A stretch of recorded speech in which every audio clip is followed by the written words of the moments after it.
Up next, we had a round of more storms on Friday morning, and there's more where that came from. I'll tell you when the rains arrive and how heavy they'll be. That's coming up next. Right now on Tampa Bay Tonight, the search for a deadly hit-and-run driver. Yeah, I would say hit and run here is pretty shocking. That driver slammed into a bicyclist and then took off in a local community. Plus, golfer Scotty Scheffler arrested hours before he played at the PGA Championship.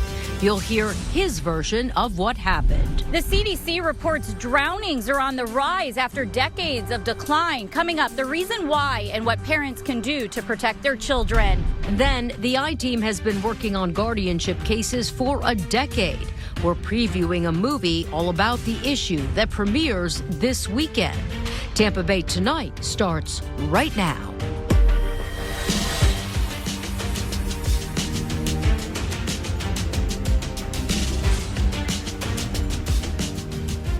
Good evening and welcome to Tampa Bay Tonight. I'm Wendy Ryan, coming to you from the roof of our ABC Action News studios. We'll get to those stories in just a few moments, but first, here are the latest headlines you need to know right now. In Haines City, an officer-involved shooting is being investigated by the 10th Judicial Circuit Officer-Involved Deadly Incident Task Force. The shooting happened on US 27 near I-4. We're told one suspect was shot and taken to the hospital. All officers are safe tonight, and the suspects have been taken into custody. The chief says there's no threat to the community, but we are working to learn more about what led up to that shooting. Next to Auburndale, where the FDLE and the police department are searching for Tanya Whipp.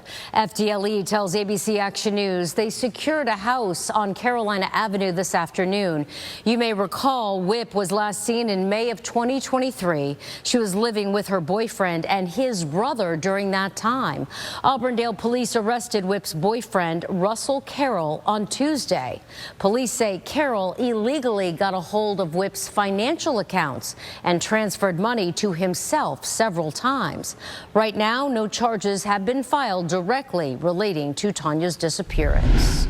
A Highlands County woman is recovering tonight after investigators say a home intruder shot her in the face on Thursday night. It happened on Joe Hilton Street in Avon Park. Officials say the man tricked his way into the home and shot the woman. Her husband then stabbed the suspect, killing him. Investigators say they don't know if the intruder knew this couple, but they do say the man had an extensive criminal background that includes robbery and burglary. The most accurate weather team in Florida, ABC Action Weather. How you doing, everybody, on this Friday evening, 11:04. We have a couple areas of storms going on right now, none in our immediate viewing area. Over on the East Coast around Melbourne, some strong storms that are moving offshore. And a larger area of rain up in the Panhandle where there's a tornado watch and severe thunderstorm warnings in effect. We were keeping our eyes on whether or not this could hang together and impact us in the morning, kind of like if you were watching last night, the same area on the western side of the Gulf moved across and we got rain. I don't think so. I mean, maybe in the afternoon there might be enough moisture for an isolated shower, but the best chance, again, would be late tomorrow night and into early on Sunday morning. So again, through the overnight hours, skies remain partly cloudy, waking up to a mixture of clouds and sun, very warm, very muggy. And I think the rain holds off until late tomorrow night and into early on Sunday. Who sees the most of it, and what about the severe threat? We'll talk about that coming up in a couple of minutes.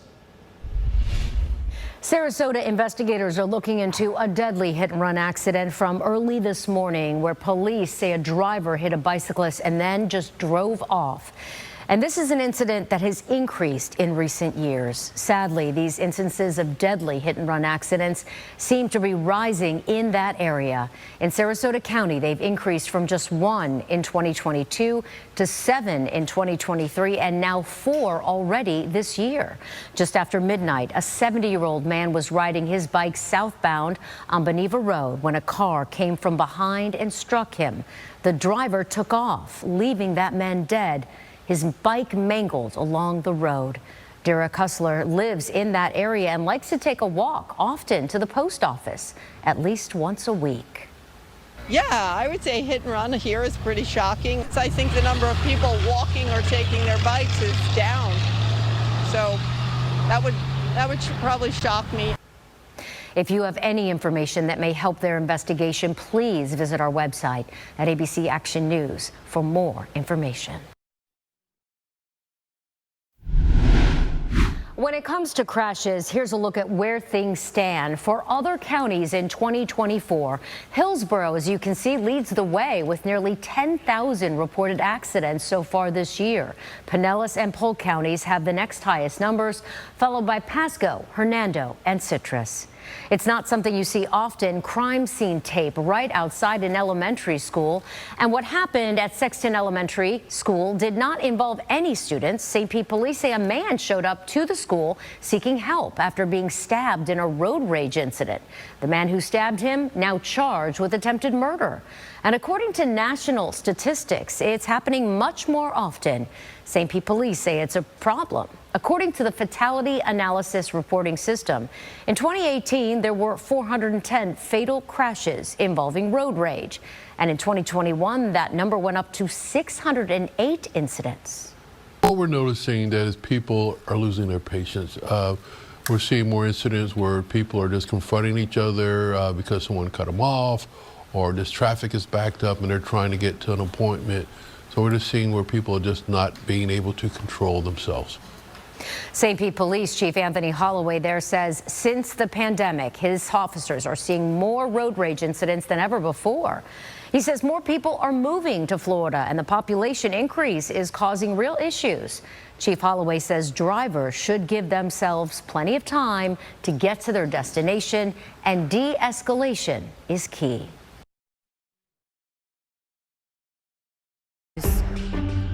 The price of protection. Tonight, we're going behind the scenes, talking with producers of a new film exposing problems of court-ordered guardianship. Here are tonight's winning lottery numbers.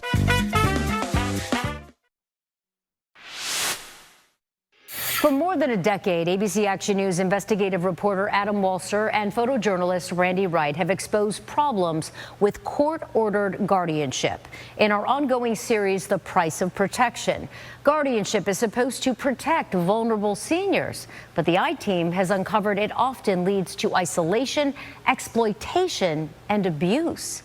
The topic is at the center of a movie premiering on the Lifetime Network on Saturday. Adam spoke with the movie's producer about how she hopes the fictional story will educate viewers about the real-life dangers of guardianship. All right, let's check back in again with Chief Meteorologist Dennis Phillips. The weekend is finally here. I know a lot of folks have baseball games, soccer games. I know your daughter's playing baseball Saturday, Sunday. Yeah. My daughter's in a swim meet Sunday, and it might rain. Yeah, Sunday I'm a little more concerned about the rain than Saturday. A lot of softball tournaments. It's the end of the year. School's out like a week and a half. I know. Right? It's just this year, just whew, here we are in summer. So a week and a half in 1 hour, the kids will be saying, "Oh, I'm bored. I want to do something." I don't want to hear that. You know what's going to happen. Yeah, this weekend there's a lot going on, and the weather is definitely something we'll have to keep our eyes on. You know, Wendy talked about Sunday for her daughter's swim meet. There's a better chance of some rain later on Sunday into Sunday afternoon than I think there will be tomorrow. Tomorrow is going to be one of those days that we will see some storms off to our north. We will get some inland storms just like we did today.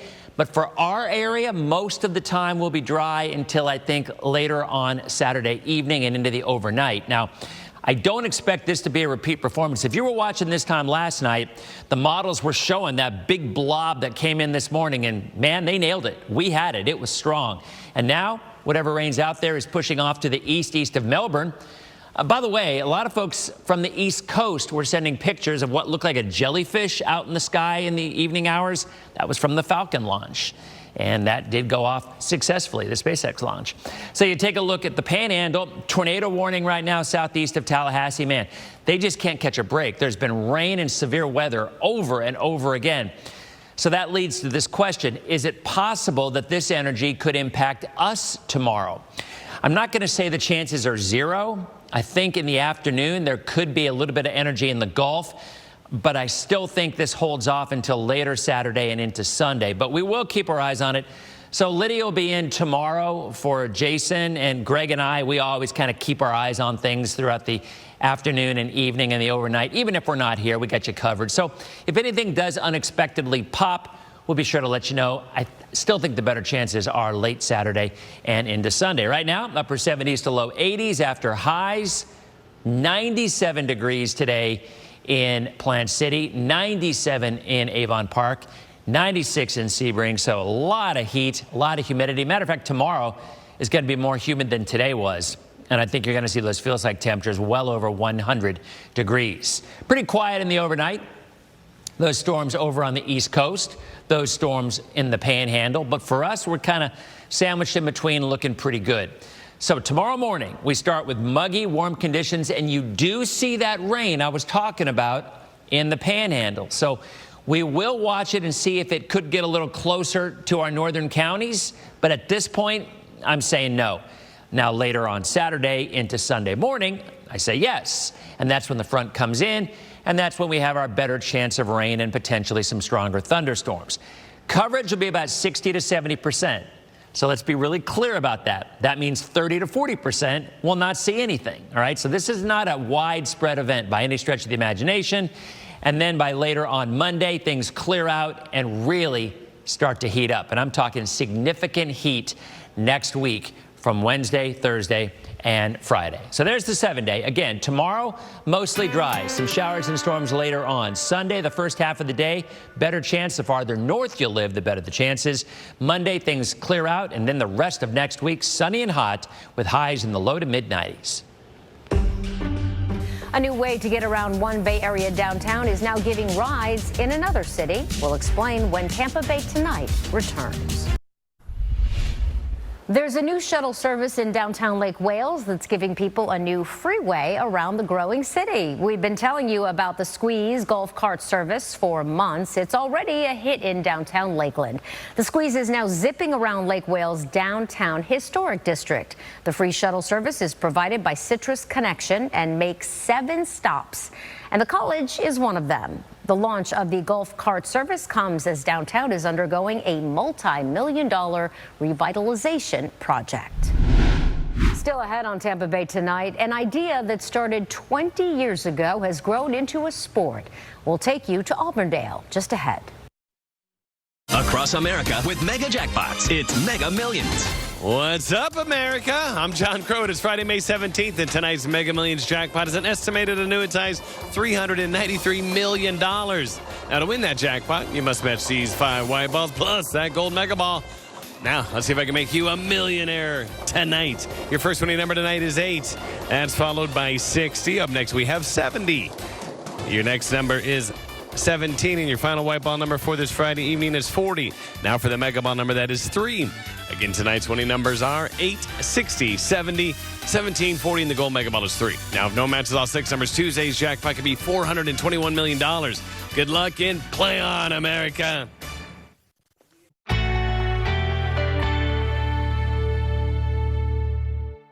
Action News. Thanks for joining us on Tampa Bay Tonight. I'm Wendy Ryan, and we'll see you back here tomorrow for Good Morning Tampa Bay. Have a great night and a great weekend, everyone.